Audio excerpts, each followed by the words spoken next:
Денеска имаме еден интересен гостин во нашиот подкаст. Се вика Ана Стојанов. Ќе откриеме што истражува. Се наоѓа моментално во Нов Зеланд, во една лабораторија за социјална психологија, ако не се лажам, или социјална когниција. И истражува интересни теми кои што не засегаат сите нас. Предпоставам сите имаме до некој степен одредени предиспозиции кон тоа. Но најпрво, пред да откриеме за што се работи и што истражува Ана, би те замолил да се представиш. Океј, фала Атанас што ме покани на овој подкаст.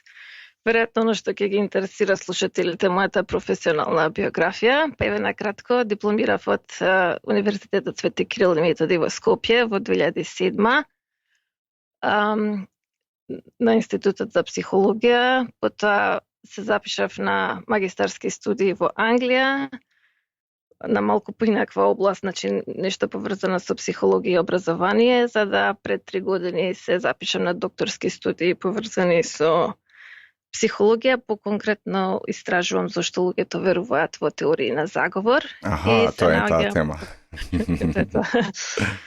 Да.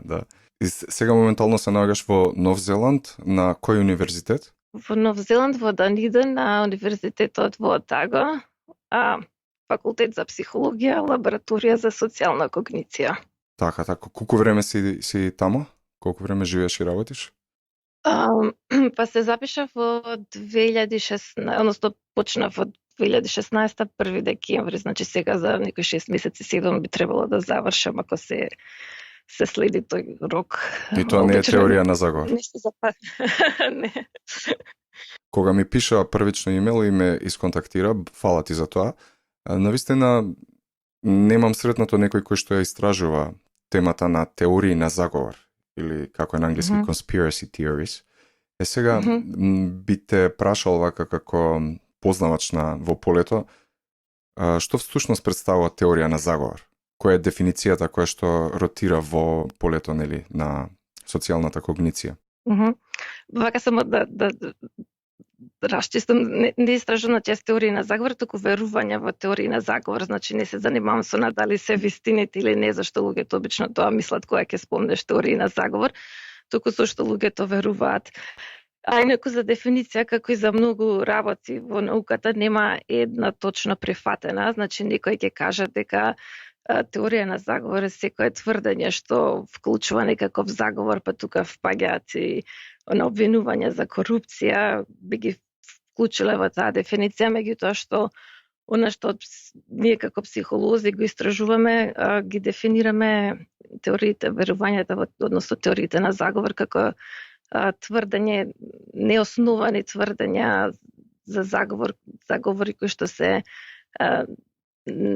помалку веројатни или неверојатни, дека стварно се случуваат, и тврдења кои што се обично во спротивност со официјалните објаснувања и кои што имаат една препознатлива логика. Да, една рамка на верување кој што има смисла за тој што верува, но не мора да кореспондира со реалноста, со реалните факти. Мене ми делува кога ќе се спомне терминот теорија на заговор. Прво, мислам дека може би на некој начин е малку несреќен термин избран, теорија на заговор, затоа што самиот термин теорија во науката се користи во еден контекст, има едно значење, а во, да речеме, обичниот живот и кај луѓето кои што не се занимаваат со наука, теорија значи нешто друго, така? Се сложуваш со тоа? Во однос на науката, теоријата е, нели, организирано тело на знаење, кое што е изградено врз база на факти, врз база на истражување.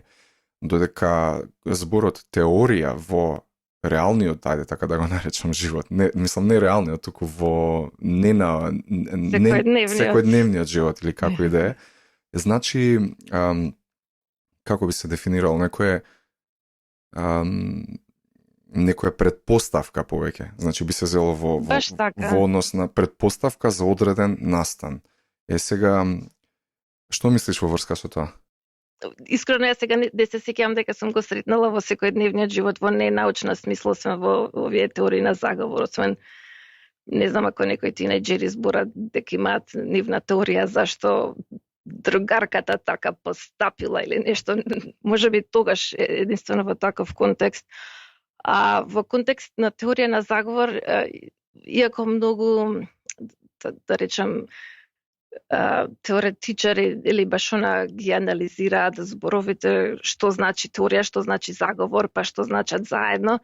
Јас мислам дека тоа е како референца повеќе, не мора толку длабоко да навлегуваме дека е теорија за нешто, едноставно е референца за одреден вид на тврдења,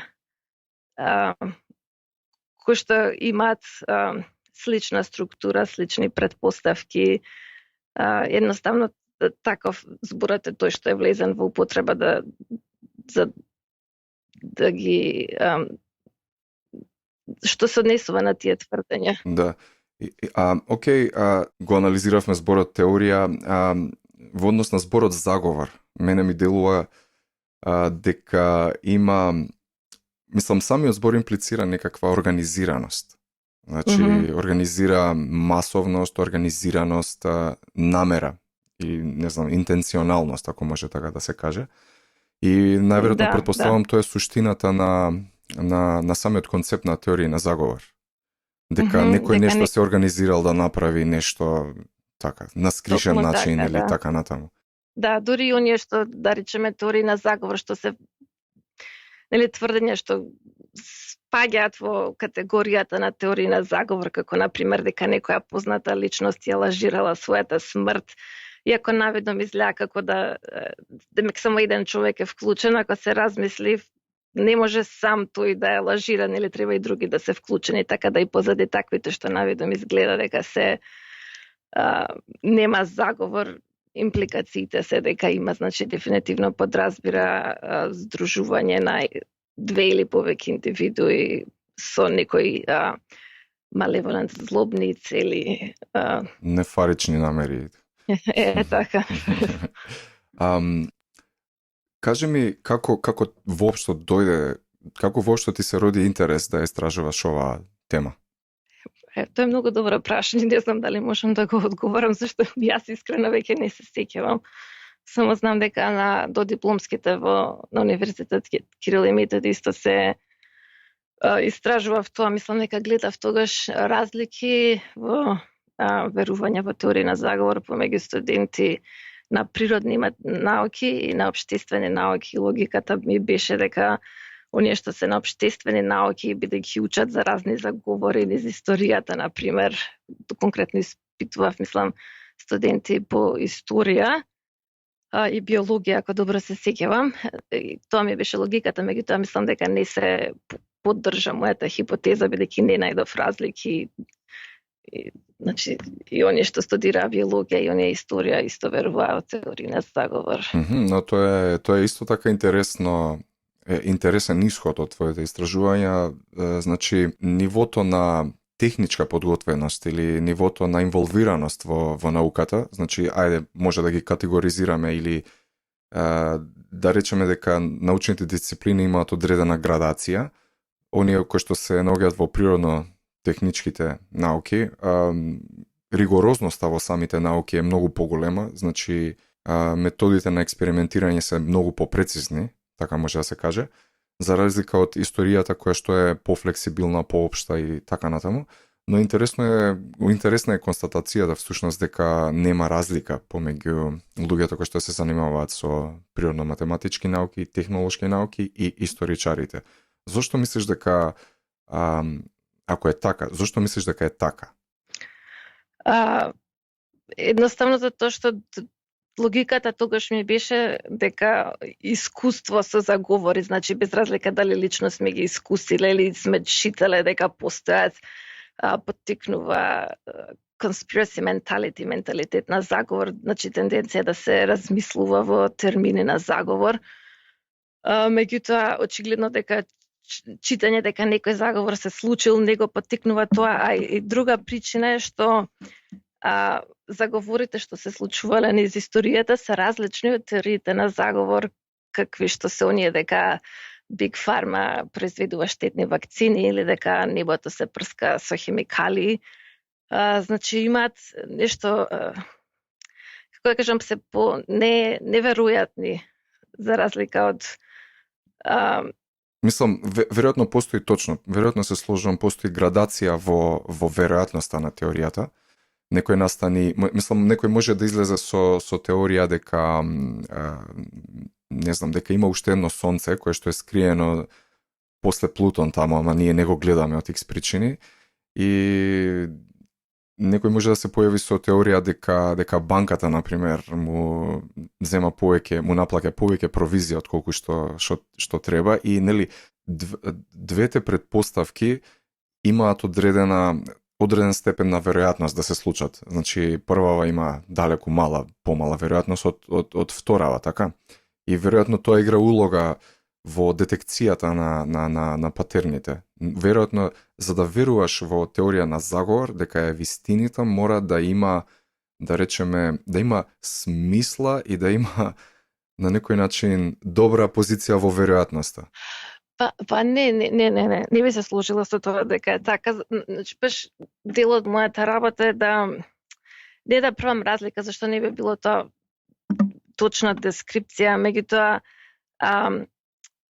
да речем има во она што истражувањата покажуваат до сега дека некој ако верува, да речеме, во дека вакцините се штетни и дека намерно луѓето се вакцинираат, ќе верува и дека нападите на 11 септември биле предизвикани од американската влада и ќе верува во милион други теории на заговор. Значи постои како еден конспирација. Да, висока корелација и меѓутоа, ако се контролира статистички за варијабла која што ја викаме conspiracy mentality, таа една општа тенденција да се верува во теории на заговор, тогаш таа корелација исчезнува. Значи, објаснета врската помеѓу сите овие различни теории на заговор, тенденција сите да се верува во сите, е објаснета со таа психолошки конструкт кој што го викаме менталитет на заговор. Сега се смета, се предпоставува дека тоа е еднодимензионален, значи една димензија веруваш во теории на заговор, тоа и тоа ќе ги објасни ако веруваш во, не знам, дека Big Pharma се заговара против луѓето, би бил и посклонен да веруваш и во корупција. Да речеме, сега моето истражување покажа дека не е тоа така, дека оние тврдења што ги викаме теории на заговор, тежнеат да се групираат во еден кластер, значи една димензија ги објаснува нив, а тврдењата како оние за мито и корупција или штимање на цени се групираат во друг кластер. Сега се поврзани, корелираат, значи и двете овие conspiracy theories, и овие да ги речеме тврдења за корупција, меѓутоа не толку силно како што се корелирани самите тврдења во двата кластера. Значи, сега она што јас го викам во мојата статија што ќе излезе наскоро, е дека постојат тој conspiracy mentality, всушност менталитет на заговор се состои од две два субконструкта, кои што ги нареков скептицизам, кој што тежне кој што одразува практично рационално сомневање затоа што знаеме дека не секогаш се работи онака како што ни ги прикажуваат, например, политичарите или дека рекламите не секогаш она што го тврдат рекламите е малце не наштимано, туку му се дава посебен предобро за да биде вистина. Така некако, значи и со кон такви тврдења пристапуваме со скептицизам и тоа е тоа што таа димензија од conspiracy mentality го рефлектира. Меѓутоа има другата димензија, онаа која што дава кој што ги поттикнува верувањата во теории на заговор, значи специфично дека глобалното затоплување е лага, дека земјата е плоча и слични.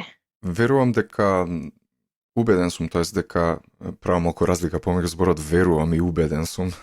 Повеќе веруваме врз основа на некакво чувство, додека убедување повеќе да речеме верување врз база на факти.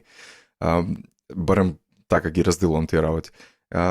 Мора да постои некаква биолошка компонента во целиот процес и во еволутивна смисла и во, да речеме, смисла на перцепција.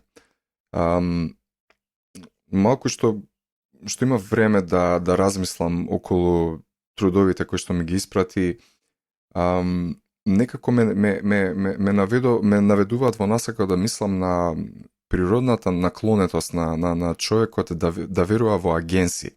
Значи во некакви организирани патерни или организирани шаблони во природата.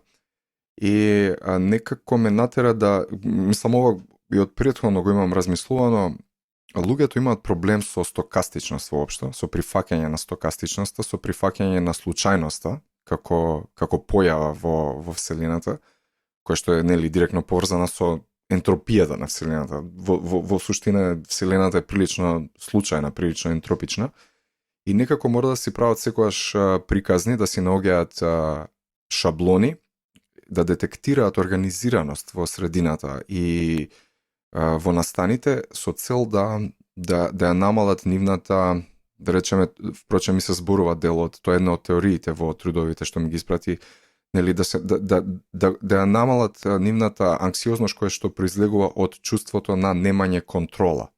Така? Тоа е една од теориите кои што се дискутираат. Што мислиш во врска со тоа, зошто човекот еволуирал да детектира агенси кои што директно или доведуваат до тоа, да веруваме во теории на заговор?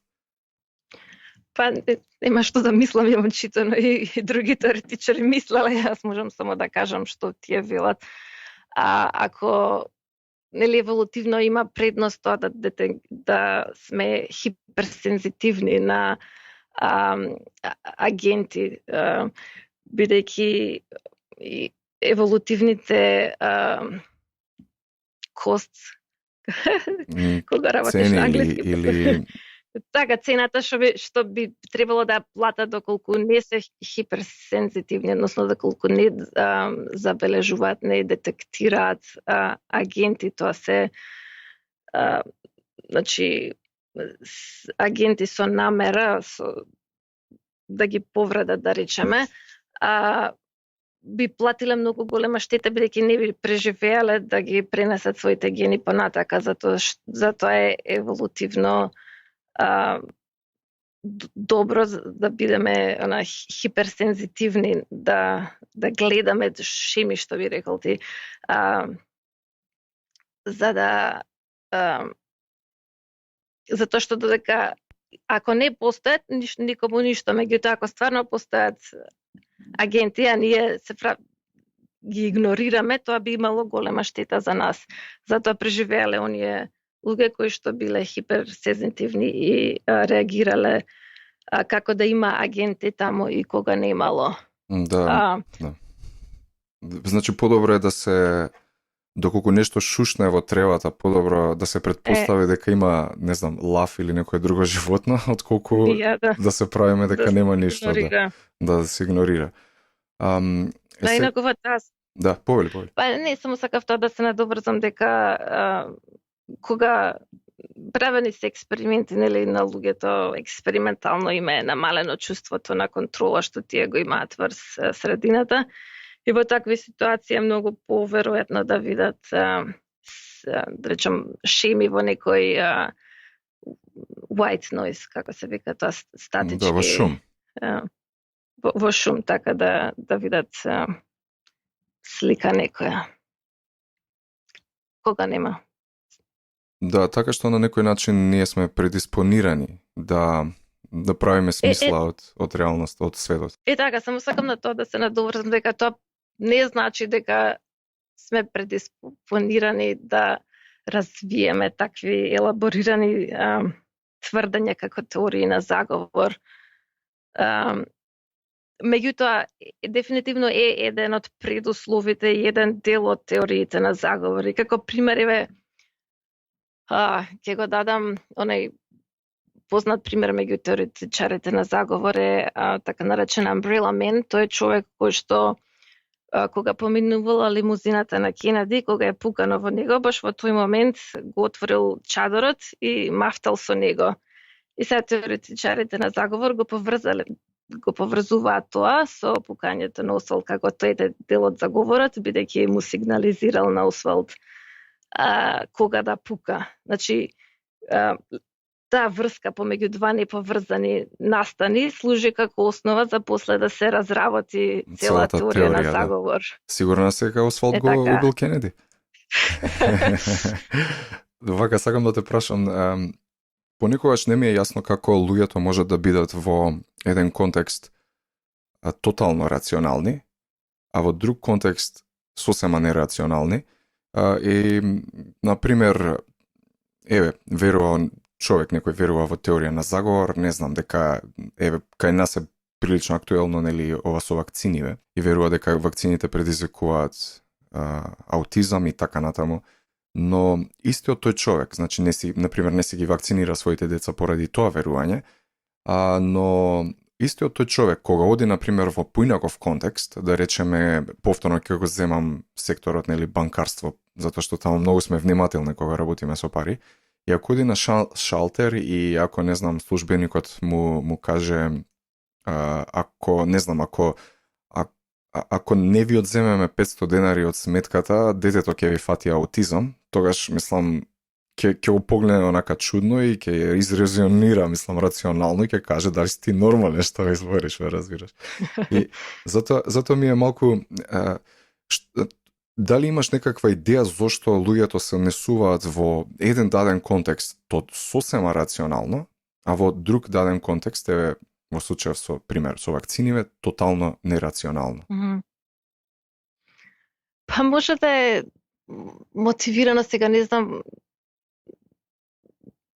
Значи, многу теории на заговор, односно верувања во теории на заговор се мотивирани од некои психолошки потреби, значи не е дека некој ќе каже зашто да истражуваш зашто луѓето веруваат на заговор, веруваат зашто мислат дека е точно. Ама не е само тоа, еве на пример мотиви како потребата да се биде поинаков од другите игра тука улога. Значи оние што имаат потреба да се поразлични од другите прифаќаат необични теории на заговор, не само теории на заговор, туку баш на некои екзотични, да речам. Така да претпоставам дека е тоа некакви мотиви сега најразлични можат да бидат што ги мотивира да прифатат некоја теорија на заговор и да не се однесуваат рационално по тоа еднаш штом ќе прифатат да веруваат во неа, јавно ќе го кажат своето мислење, некако се посветуваат на тоа, вложуваат во тоа и многу е потешко после да го сменат мислењето, да се предомислат дури да сакаат, затоа што вложиле, да речем, станало тоа дел од нивниот идентитет. Така што не станува збор само за да почнеш да веруваш, него и после да се одржува верувањето, така да многу фактори играат улога. Така и не би рекла дека истите причини што првично ги поттикнуваат луѓето да веруваат во теории на заговор се оние што се истите причини заради кои што луѓето продолжуваат да веруваат во тие тврдења и покрај тоа што се презентираат, да речем, докази кои што би ги побиле рационално тие тврдења. Мислам, добро е човек да биде скептик, нели? Добро е да биде да се сомнева во работите. Тоа е здраво, тоа е добро, значи да не се земаат работите здраво за готово, да не се верува во се што ќе се чуе, но претпоставувам теориите на заговор, тоест верувањето во теории на заговор оди во обратна насока, значи оди во амплифицирано некое засилено мислам верување кое што е маскирано како скептицизам. но во суштина не е здрав скептицизам. Значи, постои одредено априори прифаќање на одредена теза дека е вистината и подоцна само се прави она што се вика confirmation bias, значи само Не беше така. се потврдуваат работите, односно се прифаќа одредена теза и потоа, значи се користи здрав скептицизам или дури и на некој начин рационалност да се потврдува тезата која што априори е погрешна. Баш така, не станува значи не, да речеме во наука, кога генерираме некоја хипотеза и после, да речеме, ферски ја тестираме, ако не се потврди, не измислуваме причини зашто не се потврдила, меѓутоа со теориите на заговор е токму обратно, како заговорот да е даден, а сите факти после се редат за да го потврдат. Значи, тој априори даден, и сега како да ги наредиме фактите за да го поддржат. Тоа е она што го прават теоретичарите на заговор. Има некои сколарски академци кои што не се психолози, кои што велат дека баш она, како да кажам, теориите на заговор и теоретичарите на заговор се логичен след на вредностите од Ренесансата, кога се критично мислење, non-mediated knowledge, значи знање без посредник. И токму е тоа она што го прават теоретичарите на заговор, или они сами истражуваат, they do their research. Да, не веруваат на меѓутоа експерти. Меѓутоа, како што кажав, да, не веруваат на експерти, меѓутоа ги носат вредностите од Ренесансата во крајност.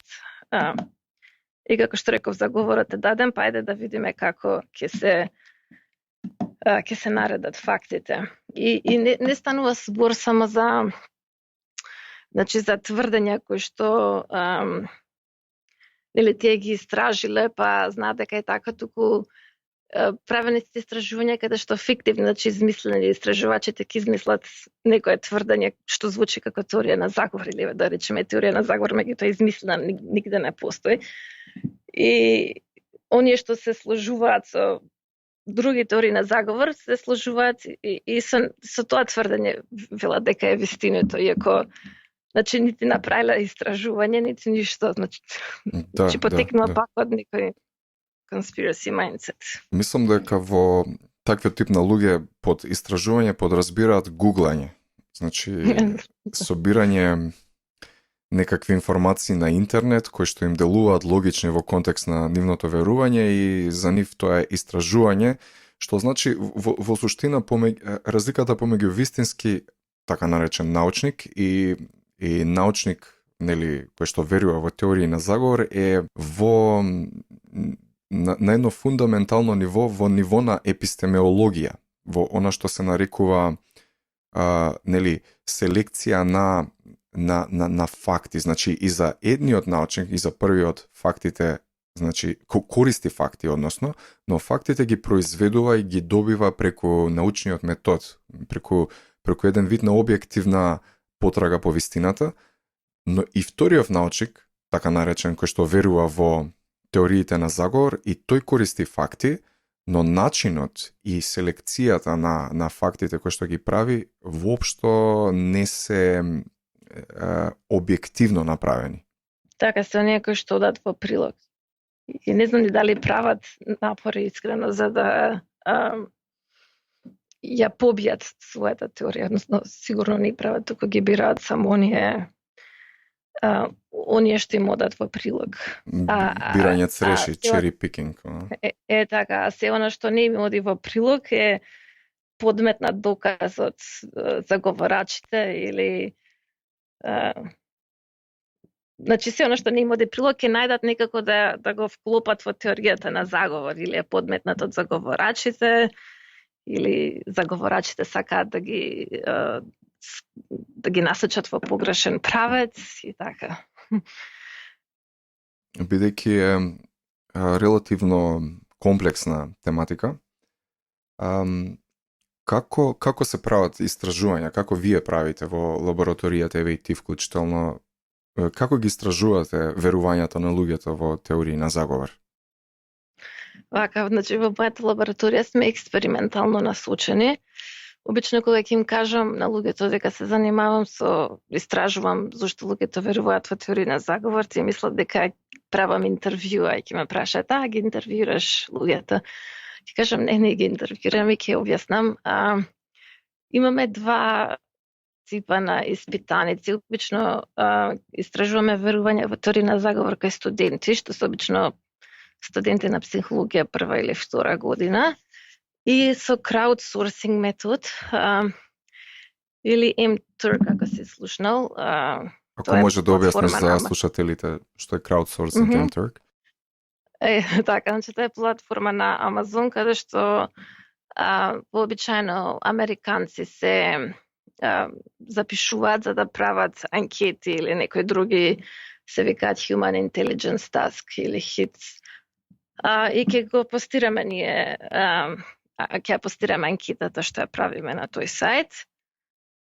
И обично плаќаме околу $1 за 10 минути време трање на анкета. Значи учесниците во експериментот се компензирани за тоа што учествуваат. Да, студентите добиваат екстра кредит, а овие американците од MTurk добиваат според guidelines таму треба негде околу $6 на сат да им се плаќа.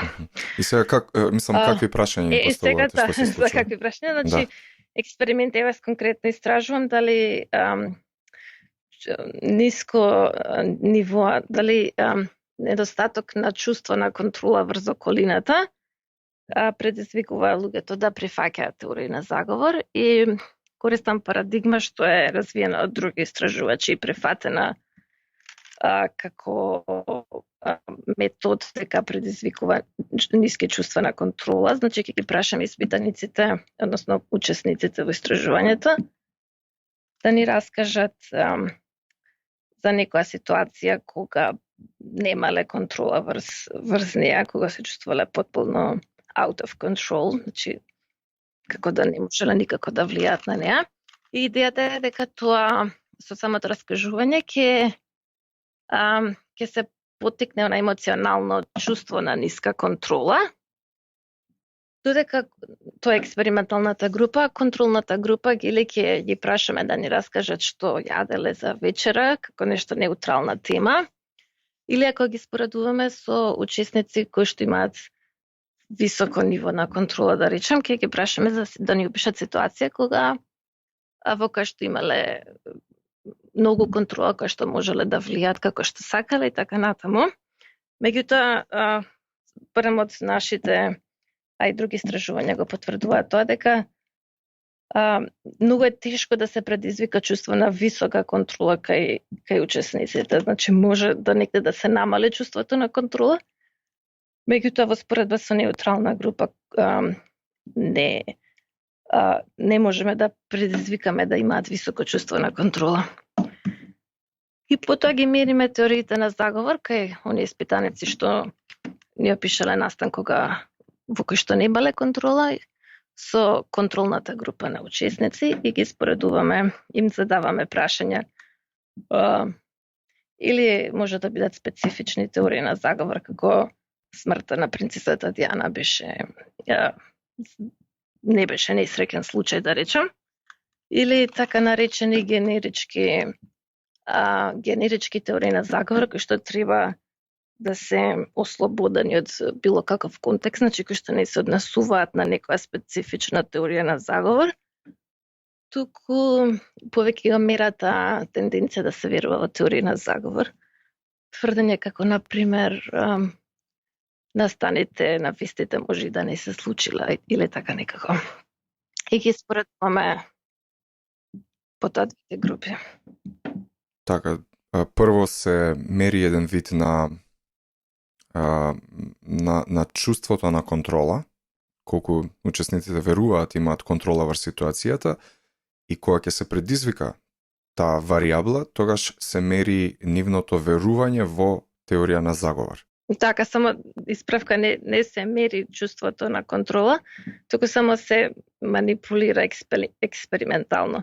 Сега во некои парадигми може и да се провери дали навистина се сменило, меѓутоа На него проверувате тоа, дали некој изгубил? па во некои експерименти го проверуваме, во некои не. Логиката е дека ако ги прашаш учесниците колку контрола имаш, за самото прашање оние повратуваат контролата до да речем До ниво одреден на кое степен, што им да. било, така Да, ја враќа. затоа и велам, назад.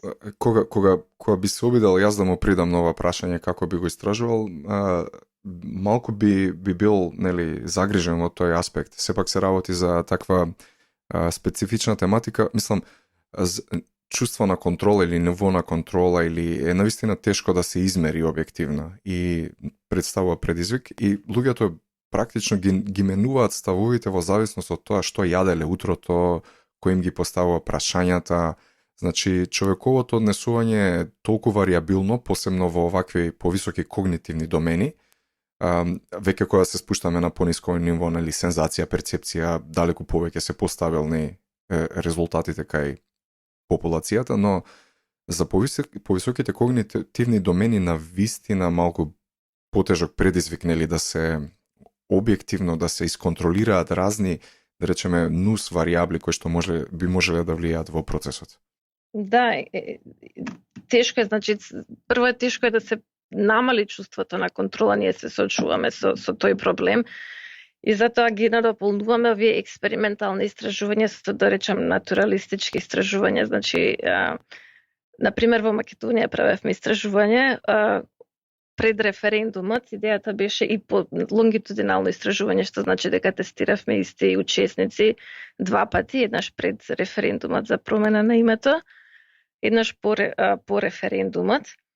Идејата беше дека настани како што се политичка мобилизација, како референдумот, ќе го намала чувството на контрола и на сигурност, и дека по референдумот, во споредба со пред референдумот, ќе се зголемат ќе пријават, не пријават, го покажат повисоки нивоа на верување во теорија на заговор, учесниците што и всушност и најдовме. И сега во Америка, не знам колку се запознани, имаат сезона на торнада во Midwest States. И таму исто спроведовме истражување пред една недела и ќе го повториме за 5-6 недели, исто лонгитудинално. Таму сега очекуваме обратно, дека околу овој период кога беа торнадата, кога објективно чувството на контрола би требало да се намали, верувањата на теорија на заговор ќе бидат поголеми во споредба со 5-6 недели подоцна, кога работите, да речем, ќе се вратат приближно на нормала и чувството на контрола ќе се поврати. Па ќе видиме дали ќе испадне така како што хипотезираме или не. Колку социјалните мрежи играат улога или во современиот свет во распространување или во засилување на верувањето во теории на заговор? Па има некои истражувачи што велат дека нема толку голема улога колку што им се припишува, бидејќи остануваат теориите на заговорот во така наречени ехокомори. Значи, оние луѓе што се привлечени во теорија на заговор се групираат околу теориите на заговор и тие се шират во рамки на тие екокомори, меѓутоа не излегуваат надвор од екокоморите, така што ехокоморите не еко. Така што иако common sense е дека леле колку брзо се шират стварите на интернет, се шират меѓу луѓето каде што би се ширеле и онака кои што би стапиле во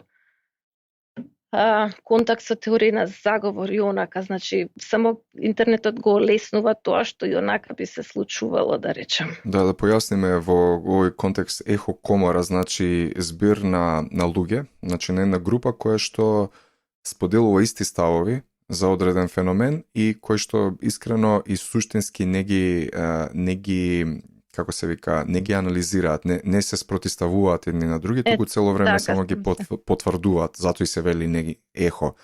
Една реченица се повторува. Некако, да се вратиме на почетокот во однос на една теорија на заговор, за да биде возможна, потребно е едно високо ниво на организираност.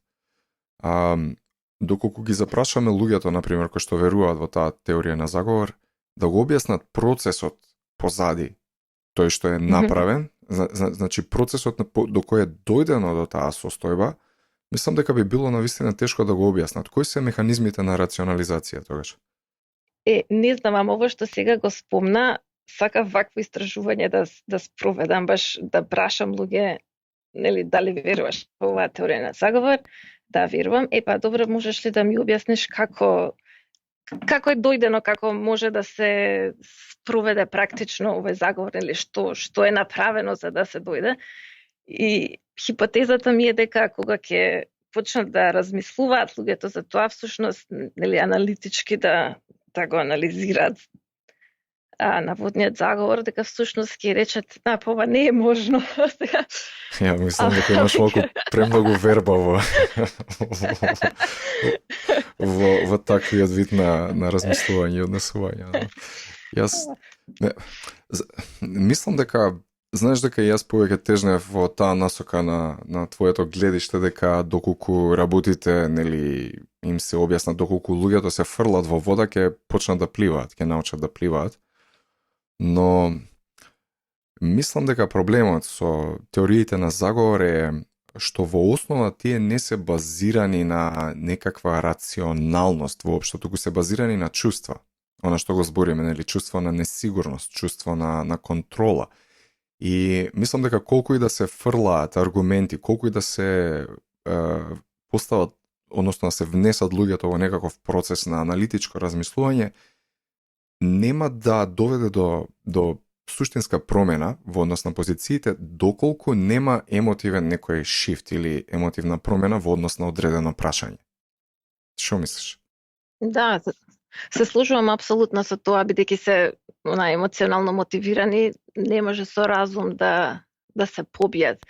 Барем нека оние што се тврдо корни, да речам, верувачи во теорија на заговор. Сега битката е кај оние што се недоволно информирани, а може да бидат заведени од квази аргументите што ги нудат теоретичарите на заговор. Значи, затоа мислам дека е битно да се даваат аргументи, ако тоа не е моја задача, да речам, повеќе е работа на скептици за кои што имам симпатии за нивната кауза. Меѓутоа е битно да се даваат контрааргументи и да се објаснува зашто не се точни теориите на заговор, бидејќи има некои други кои што сметаат дека, нели, тие тврдења се толку outlandish, што уопште не треба да се стапува во интеракција, да им се дава кредибилитет со тоа, ако се земе да се побиваат, да речем. Меѓутоа, нели, како нови генерации растат ако имаат пристап само до теории на заговор, а немаат контраинформации, ќе бидат заведени. Така да битно е да се побива, да се стапива во. Навистина е тежок предизвикот. Пример, гледав слушав подкаст,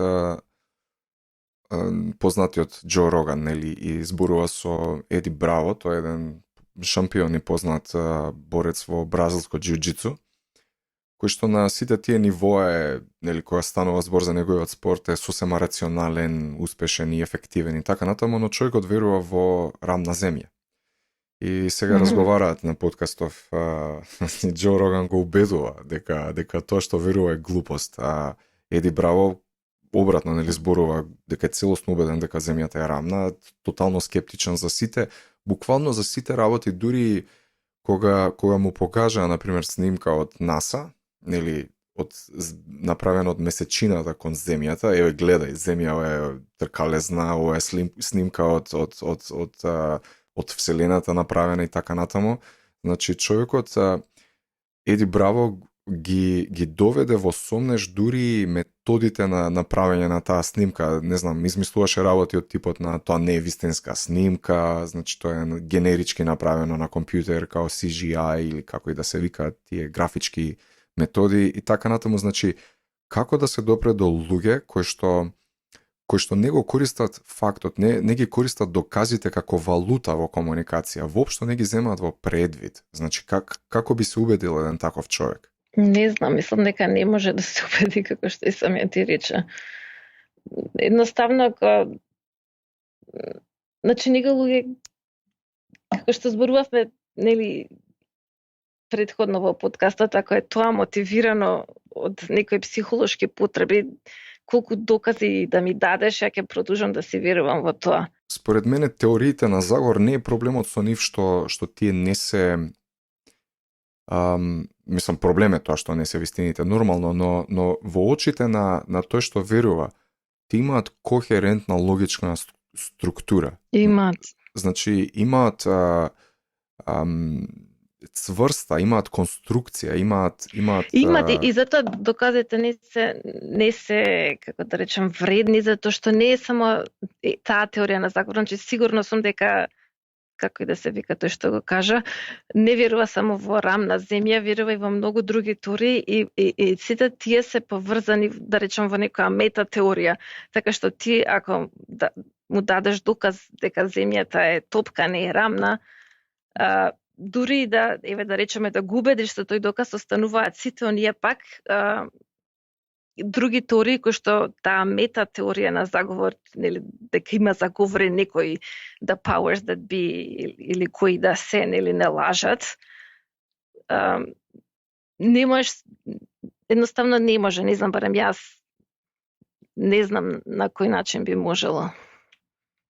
И има некои кои што сметаат дека, нели, со поттекнување на рационалното мислење, меѓутоа ефектите се толку мали што или не знам со подсмевање и смејување на оние што веруваат во теорија на заговор, меѓутоа не мислам дека тоа е начин со смејување дека нешто може да се постигне и нити дека тоа е правиот начин за да се постигне нешто. Навистина е тешко да се каже кој е правиот начин. Не е работа ни да се измејуваш, ниту да бидеш сериозен, затоа што никој не те сваќа сериозно ако пристапиш така. Навистина е тешко кога комуницираш со луѓе кои што веруваат во теорија на заговор. Сега не знам колку може да се спореди со минатото. Во современиот, во модерен свет, како што се развива демократијата, барем јас така имам впечаток, луѓето почнуваат да малку да се збунуваат околу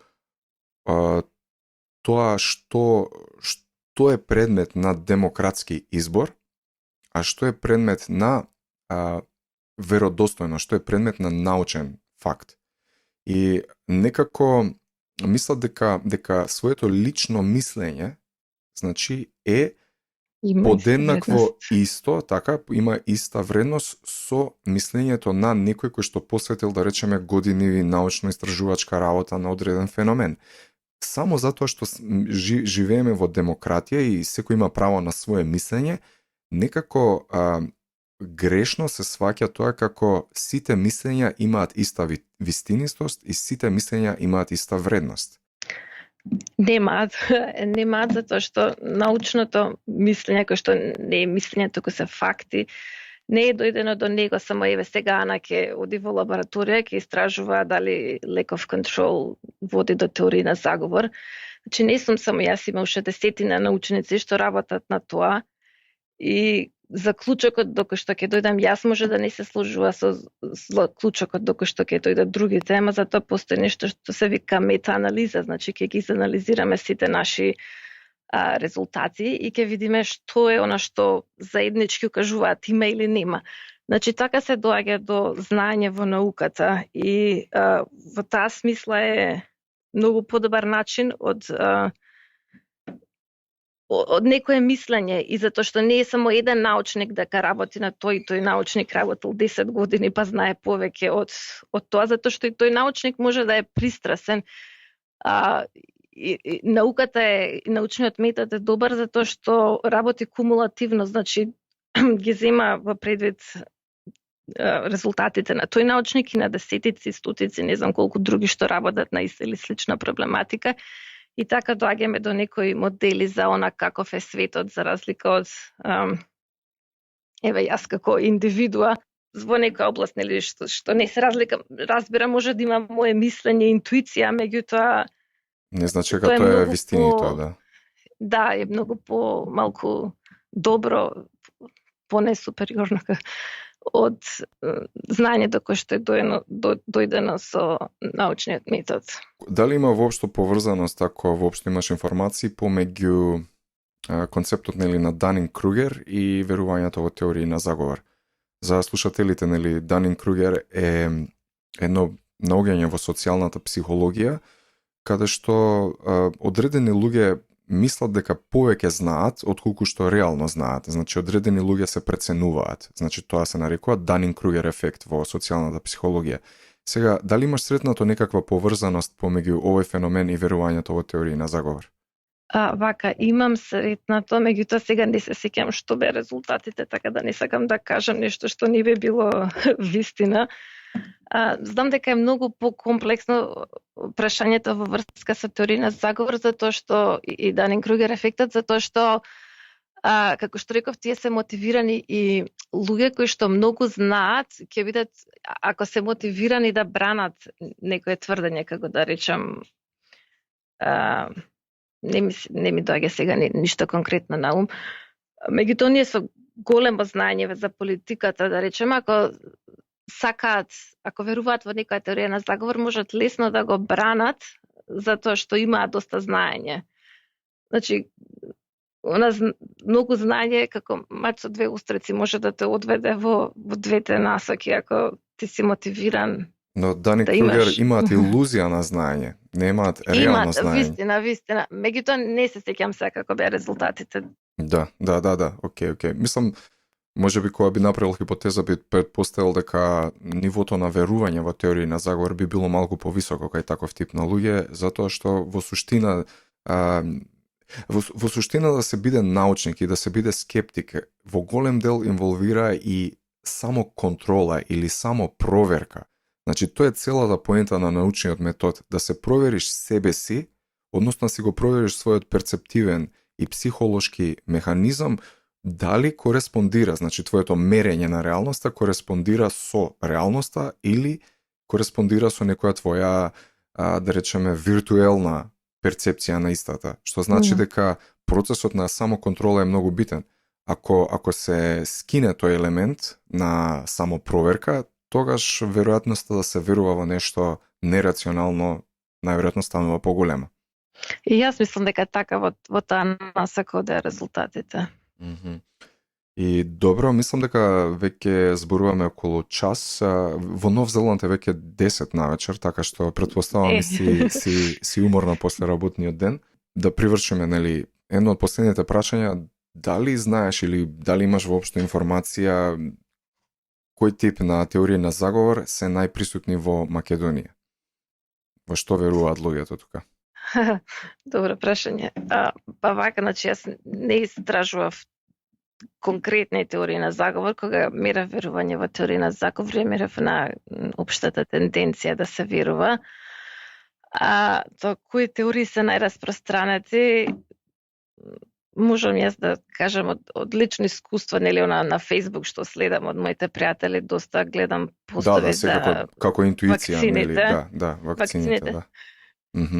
Сега последно што видов беше дека 5G мрежата ќе не убие сите, затоа Јас немам Facebook. Не вакцинираат. Како беше тоа за полесно, така нешто беше поврзано вакцините со 5G мрежата, ама не можам се да се сетам како беше линкот. И за chemtrails. И за HAARP, претпоставувам. HAARP, така, да. Тоа го поврзуваат со chemtrails. Као класична тема во теориите на заговор. Наверојатно има и некој zeitgeist, значи она што е ново, она што произлегло како информација, веројатно е поатрактивна за креирање на некаква теорија околу тоа. Ана, ќе се смилувам, значи, и ќе те оставам да полега да се подготвуваш, нели, за легнување, веќе доцна во Нов Зеланд. Стварно сакам да ти се заблагодарам за прекрасниот разговор и се надевам дека и понатамо ќе се работуваме. Ова нема да биде прв подкаст, прв муабет, и претпоставувам и се надевам дека ќе имаш време понекогаш да напишеш нешто и за НЗС, за наука за сите. Секако. Верувам дека твоите статии ќе бидат прилично интересни и читани, така што и официјално те поканувам. Фала. И фала за поканата за подкастот. Обавезно ќе напишам нешто скоро, многу скоро. Да, фала ти уште еднаш и ти посакувам добра вечер и се слушаме повторно, контактираме и се најубаво ти посакувам. Ажи, поздрав. Ајде, поздрав. Чао, чао. Чао.